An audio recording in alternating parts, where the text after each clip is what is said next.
Spouse pension scheme గురించి మీకు పూర్తి వివరాలు ఈ వీడియోలో తెలుపబడతాయి. ఇది ప్రత్యేకంగా భర్త మరణించిన తర్వాత భార్యకు ప్రభుత్వం అందిస్తున్న సహాయం. ఇది ఎన్టీఆర్ భరోసా పథకం కింద కొత్తగా ప్రారంభించిన పథకం.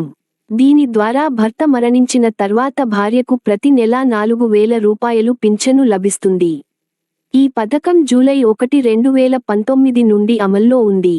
అర్హతలు: భర్త మరణం జూలై 1, 2019 తర్వాత జరిగి ఉండాలి. భార్య ఆంధ్రప్రదేశ్ రాష్ట్ర నివాసితురాలై ఉండాలి. సాధారణ పింఛను నియమాలను కూడా పాటించాలి. అవసరమైన డాక్యుమెంట్లు: 1. భర్త మరణ ధృవీకరణ పత్రం. 2. భార్య ఆధార్ కార్డ్. 3. Bank passbook. 4. పాత పింఛను CFMS నెంబర్ ఉంటే. 5.